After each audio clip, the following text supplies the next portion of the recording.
experiência de alguém confirma simplesmente o que diz a Escritura, então daí nós extraímos lições para a nossa vida. Tá certo? Então vamos orar. Amado Deus, nós te bendizemos pela graça que o Senhor nos tem dado, nós te bendizemos porque nos tens chamado e tens cuidado da gente. Tens cuidado de nós, ó Deus, para que em tudo nós sejamos bem-sucedidos e o teu nome seja glorificado. O teu amor para conosco e o teu plano para conosco é de que sejamos bem-sucedidos em todas as áreas, ainda que o conceito de sucesso, o conceito de bem-sucedido pode não ser exatamente aquilo que as pessoas, o que a sociedade entende de sucesso.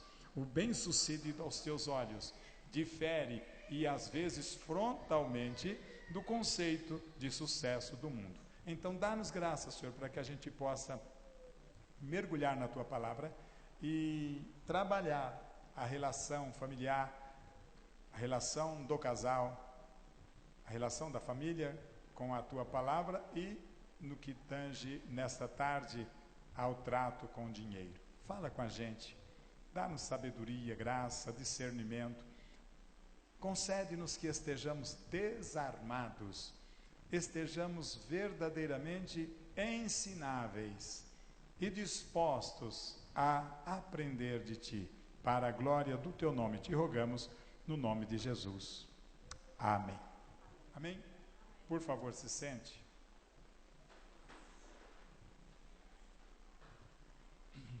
Tem-se dito, e no aconselhamento de casais, na minha experiência, tem se confirmado, eu mesmo digo sempre e tem confirmado aquilo que se diz. Quem trata da família, quem trata de aconselhamento familiar sabe as três áreas nevrálgicas, as três áreas complicadas para o casamento, no casamento. Então, essas três áreas são comunicação, relacionamento sexual e finanças. Essas três áreas, todos os conflitos praticamente derivam, todos os conflitos derivam de uma destas áreas, de uma destas situações não bem trabalhadas, não bem estudadas à luz da Escritura ou não vivenciadas à luz da Escritura. E, por conta disso, os conflitos surgem. E eu costumo dizer, eu sei que muitos irmãos não gostam, quando eu digo, é no sentido de despertar nos irmãos. Eu tenho prometido a mim mesmo não chamar mais os irmãos de crentes, embora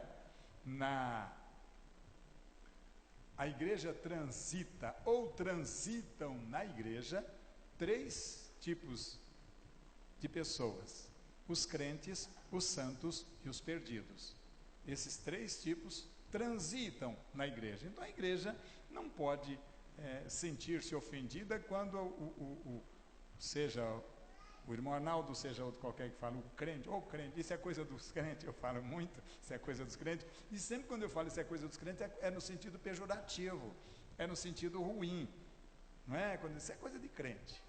Então, às vezes até fora daqui, pregando em outras igrejas, eu digo, isso é coisa de crente. É no sentido de que os irmãos, como eu tenho ensinado, ou tentado ensinar ao longo... Ô Karina, pode vir para cá, filho. Ah, tá. Obrigadão. Então, essa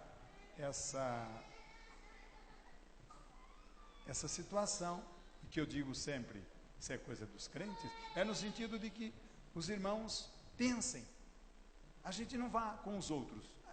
Os crentes fazem assim, eu faço também. Os crentes dizem assim, eu digo também. E quantos tem dito assim, tem feito assim? Eu percebo isso no dia a dia. E pelo fato de eu ser um tanto crítico, é que eu percebo isso com muita facilidade. Os crentes repetindo, sem muita noção do que estão dizendo, do que estão fazendo, porque viram alguns crentes fazendo ou falando. Então, ao longo do tempo eu venho dizendo isso, que sejamos uma igreja que pense, uma igreja que raciocina, uma igreja que não vai com os outros, só porque os outros fazem. Então, tem muita coisinha, não faz nem mal nem bem, parece que não faz nem mal nem bem, alguns trejeitos evangélicos, alguns trejeitos dos crentes, parece que não faz nem mal nem bem. Então, se não faz bem, a Escritura diz que a gente deve reter o que é bom. Então, o que não é ruim, o que não é bom, lança fora, não pratiquemos, não é verdade? Então, nessa primeira palestra, primeira de uma série, mas que eu já tenho falado ao longo dos anos pastoreando essa igreja, eu falo sempre isso. Sempre. Então talvez você diga, mas de novo o irmão Arnaldo vai falar a mesma coisa que ele já falou dezenas talvez de vezes. Mas é para despertar. Por quê? Porque os problemas persistem. Se tivesse falado uma dezena de vezes e você dissesse, irmão Arnaldo, não precisa mais falar, porque zerou. Estamos resolvidos quanto a isso, não tem mais problema. Não é verdade? Então, mesmo que você não tenha, outro pode ter. Mesmo que eu não tenha, outro pode ter. E assim por diante, tá bom? Então, essa primeira palestra eu vou falar sobre o trato com o dinheiro. Nossa vida, o temor de Deus na questão trato com dinheiro. Como é que eu lido com isso? Tratar dinheiro, lidar com dinheiro, da perspectiva do temor do Senhor. Deus não tem nada com isso? Em muitos casos não. Em muitos casos não, mas os crentes atribuem a Deus algumas questões. Então, e eu digo, quando eu ia dizendo, acabei entrando por outro caminho, sempre eu tenho tentado dizer isso, e eu sei que os irmãos não gostam. Quando eu digo, ninguém pode viver dependendo de milagres. Ninguém. Viver dependendo de milagre, primeiro que é uma provocação a Deus. Se eu cair no abismo, Deus me tira. Se eu cair, a Bíblia diz que se eu cair, Ele me levanta. Não está dito assim? A gente torce as Escrituras muitas vezes. Então, ninguém deve viver dependendo de milagre, porque algumas vezes Deus fez milagre nas Escrituras. Observemos sempre que os milagres que Deus fez, Ele fez pelo povo. Raramente foi por uma pessoa. No trato com Jesus Cristo, diretamente, Cristo estava se relacionando com pessoas. E geralmente pessoas não crentes. Observe todos os milagres que Jesus Cristo fez. A maioria, se não todos, foram milagres com pessoas não crentes. Talvez um crente fosse Lázaro, nem sei se ele era crente, mas Jesus gostava da família e ressuscitou Lázaro. Então tá bom, queridos, dito isso, vamos ao tema propriamente dito, que é relação financeira, trato com dinheiro, temor do Senhor no trato com dinheiro. De partida, vamos ler um trecho de primeira carta de Timóteo, para mim, um clássico nessa questão financeira. Um clássico.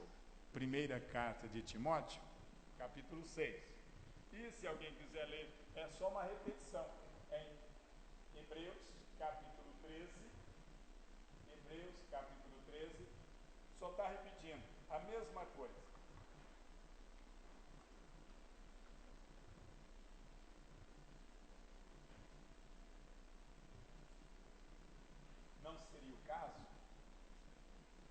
E nem foi por isso que eu citei, mas existem pelo menos umas décadas atrás, se dizia que a doutrina só é doutrina quando tem pelo menos 2 citações na Escritura. Não sei se isso ainda hoje é válido.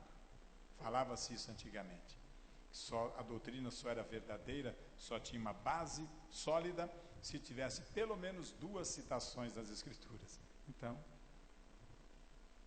hoje não sei como é que está, porque as coisas mudam, os crentes mudam, os teólogos mudam, o pensamento muda e a teologia muda, embora a Escritura não muda. Então vamos ao que diz a Escritura. Primeira carta de Timóteo, capítulo 6, versículo 8 em diante.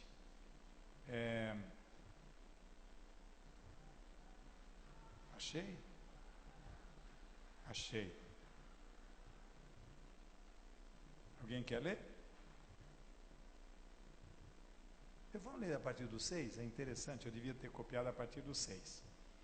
De fato, eu aqui colocaria assim: o fato é que a piedade com contentamento é grande fonte de lucro.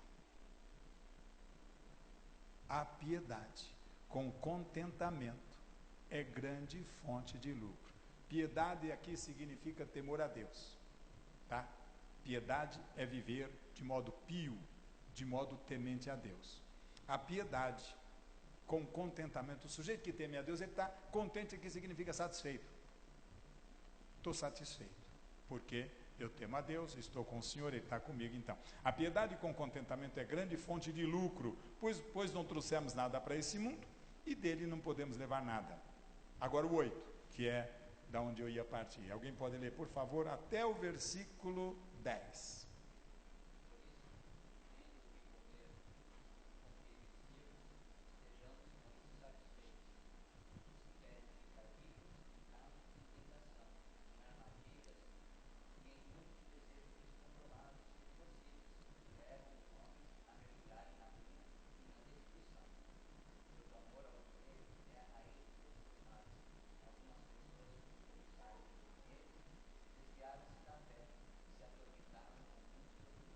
Olhe como diz esse mesmo trecho, esse mesmo texto, na linguagem de hoje, BLH, Bíblia na linguagem de hoje. Portanto, se temos comida e roupas, fiquemos contentes com isso. Porém, os que querem ficar ricos caem em pecado, e ao serem tentados, ficam presos em armadilhas de muitos desejos tolos, que fazem mal e levam as pessoas a se afundarem na desgraça e na destruição. Pois o amor ao dinheiro é uma fonte de todos os tipos de males. E algumas pessoas, por quererem tanto ter dinheiro, se desviaram da fé e encheram sua vida de sofrimentos.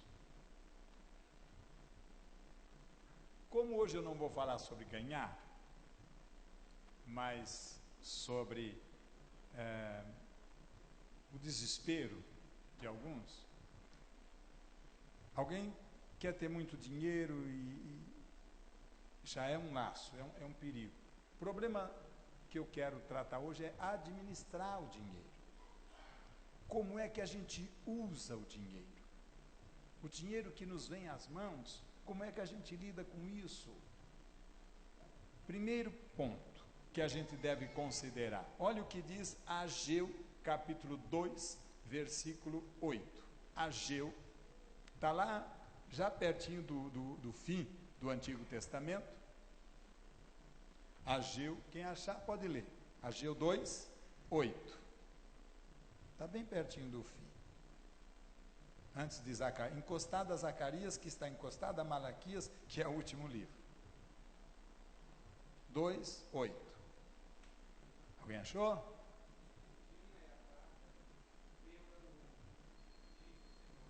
Olha como diz na linguagem de hoje.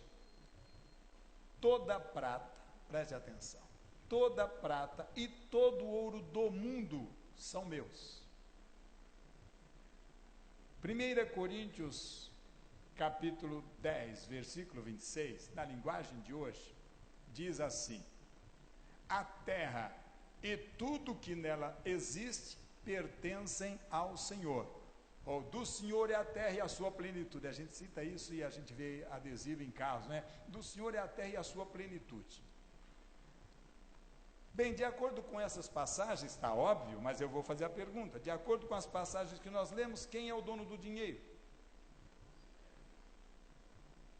Agora, a gente vive com essa consciência de que Deus é o dono do dinheiro? Por que não? Dá um exemplo, foi o Gilberto falou? Quem? Ah, o Marcos. Como que é? Em que sentido? Haha. É? Porque não tem fé. Isso é ter fé, tá vendo? Isso é ter fé.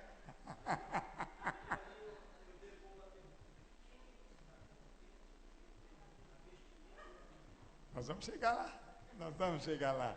É uma boa pergunta. Mas em cima disso, de acordo com as passagens que nós lemos, Deus é o dono do dinheiro, é o dono da prata e do ouro. Portanto, tudo que está no mundo é do Senhor. O dinheiro que você administra, de quem é?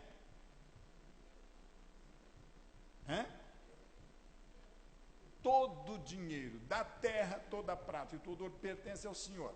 Agora, uma pergunta para a gente refletir. O Senhor diz: por que vocês estão gastando dinheiro com o que não é comida?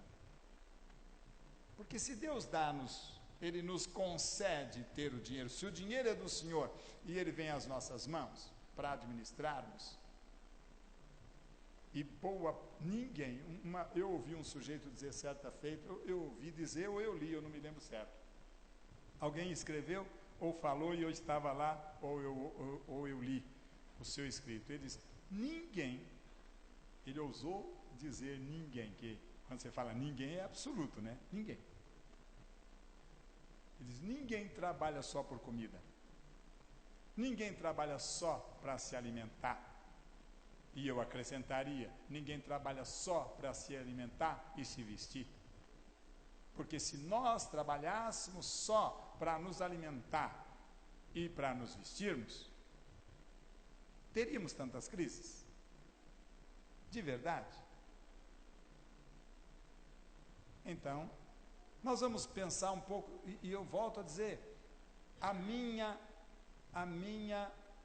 tentativa sempre é de provocar a igreja a pensar no que você faz com os dons que Deus nos deu, pensar no que a gente faz com os dons que Deus nos concedeu, e entre esses dons, porque dons quer dizer dádivas, bênçãos, benefícios, doações, enfim, que Deus nos concedeu ter, o que a gente faz com isso? Como é que a gente administra isso? Então, o Senhor faz uma pergunta: por que vocês gastam dinheiro com o que não é comida? Por que gastam o seu salário com coisas que não matam a fome? Isso está dito na linguagem de hoje. E eu fiz uma pergunta em cima disso. Será interessante a gente indagar: que fome? Qual é a fome? O Senhor diz: por que vocês gastam o dinheiro naquilo que não pode saciar a fome? E observe quanta gente, não são poucos, irmãos.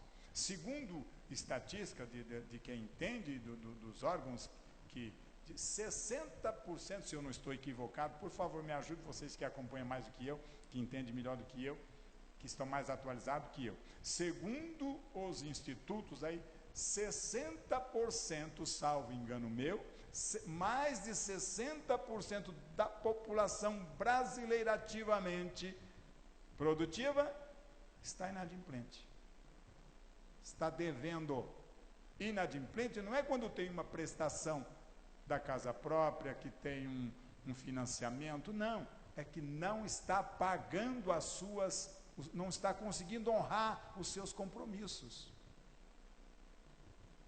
Agora, muitos, claro, irmão, e nós temos que ter um pouco de sensibilidade, ou toda a sensibilidade. Existem acidentes de percurso.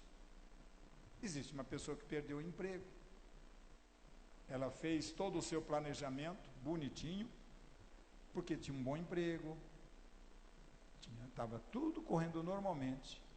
Um acidente de percurso desaba todo o plano. Perdeu o emprego, ficou doente, e aí, como é que faz?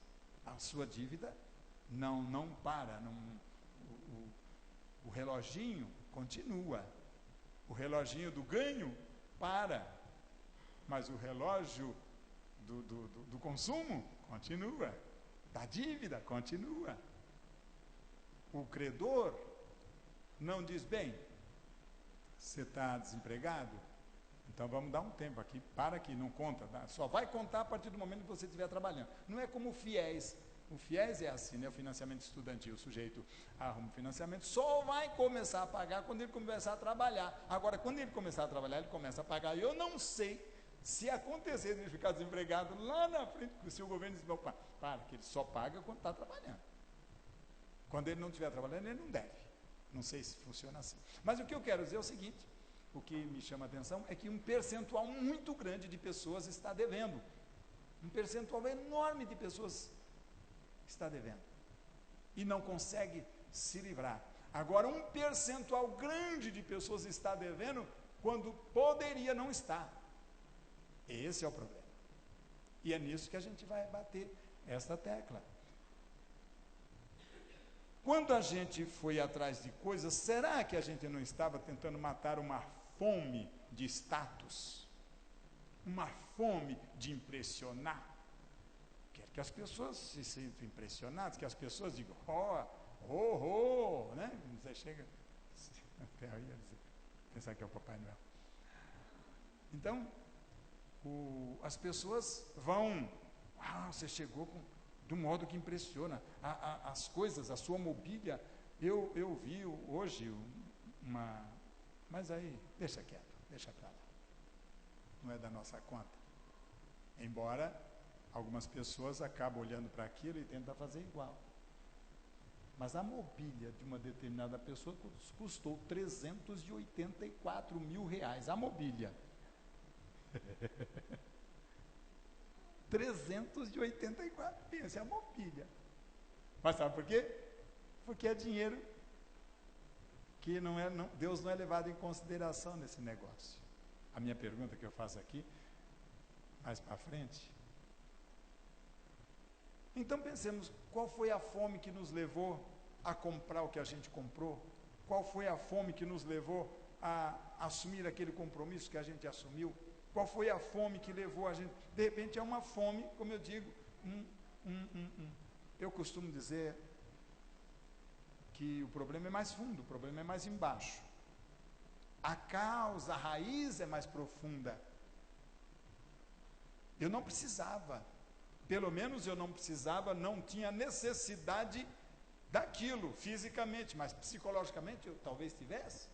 Alguém tinha que me ver como um bem-sucedido, como sujeito de fé. Agora eu posso dizer, está vendo? O Senhor me abençoou. Está aqui a chave, ó. A chave é o resultado da bênção do Senhor. Quantos crentes que fazem um negócio desse? Quantos crentes? E é coisa de crente. Aprenderam isso.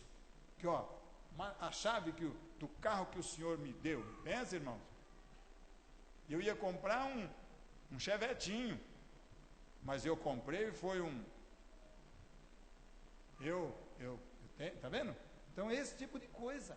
Então, as pessoas, como se Deus estivesse preocupado, interessado em um Chevette ou num carro top. Aí, pensa aí num top, eu sempre penso no Azira, mas tem outros. A Azira já é de um cara mais modesto e que gostaria de impressionar, mas... Não é não? Eu não sou um cara modesto?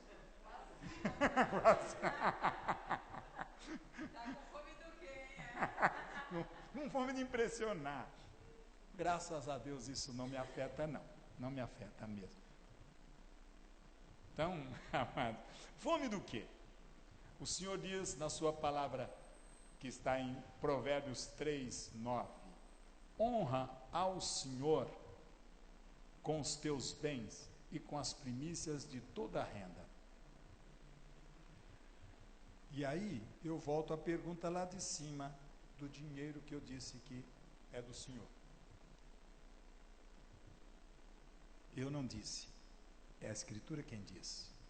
Quando usamos os recursos que nos vêm às mãos, quando usamos o nosso salário, quando usamos as férias, qualquer renda, o ganho extra que aconteceu, puxa, quando a gente usa isso, a gente honra o Senhor. Estamos honrando o Senhor com o modo como gastamos. Estamos honrando o Senhor com o modo como administramos aquilo que é dele. O dinheiro é do Senhor. O Senhor contou uma parábola E esta parábola, embora não se tenha entendido que seja nessa direção, mas eu só vou fazer aqui um paralelo, tá bom? Não estou dizendo que seja isso que o Senhor diz, mas em certo sentido, sim. Ele distribuiu talentos, e talentos eram dinheiro, eram valores. Talentos eram valores.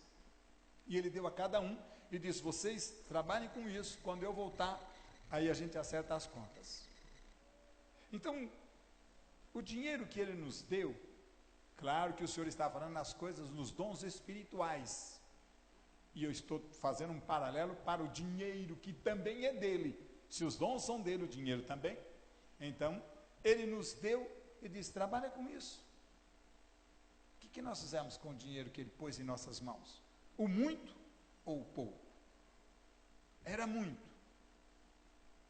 Eu preguei ontem numa congregação nossa, lá de Congregação do Brasil para Cristo, não daqui, lá de Conquista. E eu disse sobre não ter crise financeira. Irmãos, quem tem menos crise financeira é quem não tem dinheiro e tem consciência que não tem. Não tem, sei que não tem. Então não compro. Ninguém, e eu contei minha experiência quando menino. Eu já falei aqui algumas vezes que eu fui um menor, que hoje seria tecnicamente chamado menor abandonado. E eu vivia sozinho. Às vezes não tinha o que comer em casa. Eu chegava da escola e não tinha. Mas sobrou um pedaço do pão. E eu pegava aquele pão, punha açúcar dentro, fazia um buraco no pão. Não era pão francês, naquele tempo não existia pão francês, tá? Naquele tempo ou era bengala ou era filão. Então pegava e enchia de açúcar e comia o pão com açúcar. Às vezes, na quitanda do seu Sebastião, que vocês já conhecem, na quitanda do seu Sebastião eu pegava uma banana e comia pão com banana. Às vezes não tinha o pão, mas tinha farinha de mandioca. Eu comia farinha ou com açúcar ou com sal. E eu não tinha crise, eu não me sentia, eu não tenho nenhum pingo de amargura daquele tempo, irmãos. Que tempo gostoso. Como era gostoso aquela farinha com sal, aquela farinha com açúcar. Dependia do que tivesse. Então, eu não tinha crise financeira, não tinha dinheiro e não tinha dívida. Ai, que coisa boa. Claro, eu era um menino. E cresci com esta consciência de que se eu não tenho, eu não tenho, e sei que não tenho. Como é que dizia lá? Se eu não tenho, digo que não tenho e pronto. Então, eu não tenho. Ora, uma pessoa me ligou. Eu estava no trânsito, a pessoa me ligou querendo me vender alguma coisa. Eu falei: não quero. Mas na verdade, eu falei: eu estou no trânsito, daqui meia hora você me liga. Quando cheguei, ela me ligou. Meia hora depois, cheguei em casa, ela ligou, atendi. Queria me vender alguma coisa. Eu falei: não quero. Não, mas não sei o que. Eu falei: não, eu não posso. Nesses próximos 6 meses, eu não posso comprar nada. Meu orçamento está comprometido, não posso comprar nada. Mas eu não posso. Mas vou falar com o gerente. Não fale. Uma hora mais tarde, conversei com o gerente e ele deu um desconto. Eu já disse para você que eu não vou, em 6 meses, eu não vou assumir nada, porque o meu orçamento está comprometido. Me ligou umas 4 vezes. Porque hoje baixou mais, pode, não. Se você disser para mim que custa R$100, eu não vou comprar. Porque eu não posso comprometer o meu orçamento. Fui educado, graças a Deus eu consegui ser educado. Não briguei com a menina que estava querendo me vender alguma coisa. Então, e alguma coisa que eu não preciso, mas que eles convencem a gente que a gente precisa. Eles convencem, porque sem aquilo, gente, você vai, porque vai acontecer aquilo. Eles te convencem que você precisa. Me convenceram, por exemplo, que eu preciso de 35 mega lá em casa. Faz anos que eu trabalho com 1 mega, eu fico até com 1 mega. Mas fizeram um preço tão bom, que eu vou dar bom, 1 mega, eu vou passar para 30, nem sei para que serve isso, mas agora eu tenho 35, não vou ficar com vergonha. Quantos megas você tem? Nem sei o que é isso, mas eu tenho 35. Para que serve? Não sei não. Eu até pergunto, menino, que vantagem eu tenho? Se eu tenho 1, se eu tenho 35, porque baixa. Eu não baixo nada. Mas, tá bom, já que o preço era bom, aí eu cancelei o serviço com a outra que me dava 1 mega, que eu sempre quis 2, nunca me deram 2. Gastar naquele que não é bom, pois é. Então, liguei para cancelar. Cancelei, porque aí eu, cancela isso. Tudo coisa que eu estou pagando, percebi, eu falei, mas por que? Porque eu estou cortando despesa, e isso aqui eu não preciso, não estou usando, pode cortar, fui cortando. 3 serviços que a empresa me vendia, e eu cortei, por quê? Porque eu vivo sem aquilo, mas a gente acredita, eles convencem a gente, que se a gente, olha, você vai, que é isso? Você só tem 1 mega, você precisa de 35, mas ele queria me vender 50, não quero, experimenta, 1 mês de graça, tá bom, colocou lá 1 mês de graça, porque eu falei, bom, 1 mês de graça, se depois eu perceber que de fato eu não preciso, não me ajudou em nada, não melhorou em nada, então cancela e não pago nada, está lá. Então, queridos, nós precisamos pensar, eles convencem que a gente precisa. Então, você vai comprar um negócio, eu quero aquele produto, você já sabe o que vai comprar. Você vai comprar um celular. Para que serve o celular? Para falar, para ligar. Mas a gente precisa de um celular que tenha internet, que tenha WhatsApp, que tenha não sei mais o que acessa mais não sei o que. E aí a gente precisa, eles convencem que a gente precisa. A vida inteira eu vivi sem isso, mas agora eu preciso, porque senão vão dizer que eu sou careta, que eu sou quadrado, que eu sou cafona, que eu sou ultrapassado, obsoleto e mais algumas coisas, velho. Pronto, eles vão dizer, você é um velho. E alguém tem razão, eu sou. Mas é defeito ser velho, gente? Claro que não. Poxa, só o velho que disse que não. Não chamei você de velho, Charles, você até coçou a cabeça. Só o Charles que disse que não, velho não é defeito. Não é? Mas precisamos pensar, eu preciso disso. Cada vez que nos ofereceram, pense, esse dinheiro o Senhor me deu, para que Ele me deu? Para que Ele pôs em minhas mãos? E eu preciso administrar isso de tal modo que o Senhor diga, bom está, servo bom e fiel, você foi fiel no pouco, sobre muito eu vou te colocar. Isso é promessa do Senhor, promessa que crente nenhum gosta, promessa que os crentes não dizem, olha, eu tenho uma promessa, hein, que se eu for fiel no pouco, Deus vai me colocar no muito. Ninguém fala disso, crente nenhum fala disso. Crente tem a promessa, está lá, coloca no carro, fruto da promessa, fruto não sei do que, é fruto de Malaquias 3:10. Gente, que absurdo, quantas coisas ruins, e os crentes colocam isso nos seus carros, para dizer da sua santa ignorância. Produto de Malaquias 3:10. Quando foi que Deus prometeu um negócio desse? Mas as pessoas estão dizendo que Deus prometeu. Então, Deus nos dá a condição para vivermos. E Ele disse que se você administrar isso direitinho, nós vamos ter sucesso. Quando usamos o dinheiro, nós levamos Deus em consideração. Quando nós vamos comprar, a gente ora, Senhor, ó, eu vou comprar, porque o Teu nome vai ser glorificado com isso. Eu vou comprar, Senhor, porque afinal eu sou o Teu filho, e não fica legal eu andando por aí, não fica legal eu andando com esse tênis, marca nenhuma, que nem nome tem, parece que até é uma marca, né? Nem nome tem. Não, isso não te glorifica, Senhor, não é verdade, Senhor? E o Senhor diz, é verdade, meu filho. Um tênis que me glorifica é um tênis que custa 1.500, eu nem sei se tem tênis de 1.500, eu estou chutando assim. Tem, tá vendo aí? Joguei o verde para ver se eu pescava, pesque. Então, tênis de R$1.500, eu preciso, mas afinal, aquele tem que impressionar, as pessoas, Senhor, senão as pessoas vão dizer que Deus é o teu, qual é o teu Deus? Né? Que Deus é o teu que te dá um tênis marca Zé Ninguém, como é que chama? Nem nome tem. Hã? Que Deus é o teu? É interessante que a gente pergunte isso para a gente mesmo. Qual é o Deus que está me governando? Pode ser o Deus dinheiro, pode ser o Deus Mamon que está me governando. E aí quando as pessoas, que Deus é o teu? Meu Deus é Mamon. É a prata e o ouro. Então cuidemos quanto a isso.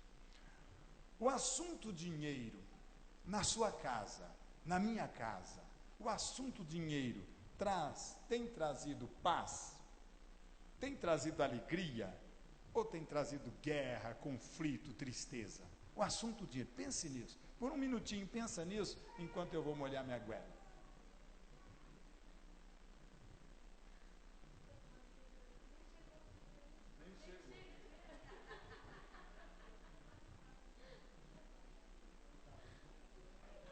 Eu não falei o dinheiro, eu falei o assunto dinheiro.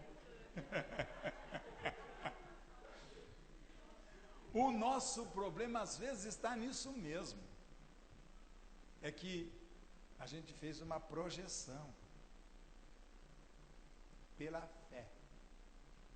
Pela fé. A gente fez uma projeção.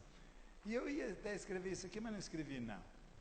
A nossa fé é de verdade fé ou é vaidade? O que nos move é fé ou é vaidade? É o desejo ardente, o desejo incontrolável de ter eu não sei se chama isso compulsividade. É o nome? Tá certo? Compulsividade. Essa compulsividade parece que é uma doença, é a doença do século, o desejo de ter e nunca estar satisfeito com o que se tem. Quando nós temos alguma coisa, a gente deveria parar e dizer: bendito seja Deus. Bendito seja Deus, porque eu tenho isso e vou tratar disso como... Você percebe a nossa incoerência?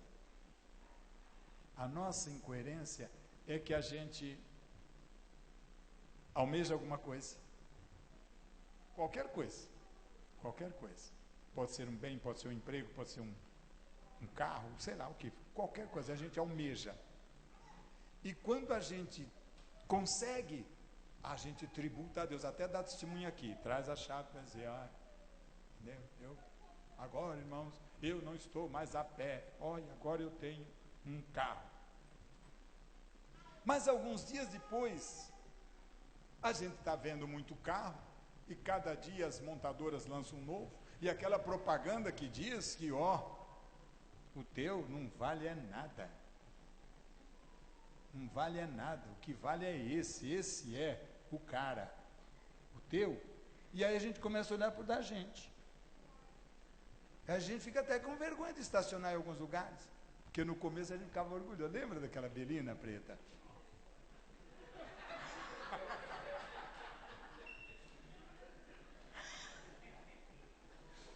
Eu não, acreditem, só, eu não vi tanta feiura naquela Belina. Eu de verdade não vi. Eu me incomodava quando ela dançava. Mas eu não vi tanta feiura assim. Quando eu cheguei aqui na porta, primeira vez que eu cheguei com a Belina aqui na porta, uma irmã disse: minha mulher pode não se lembrar de mais nada do que se tenha dito de bom daquela Belina se alguém falou bem dela. Mas a minha mulher lembra sempre que aquela irmã disse: não admito que meu pastor tenha um carro desse. Devia ser feio mesmo. Não deu. Não. Pois é. Mas acho que a intenção era me dar um carro daqui, um carro bom. E disse que o que vale é a intenção, então tomei posse. Tomei posse, feito os crentes. E aí já tomei posse, é meu. Então, mas acredite, Ué,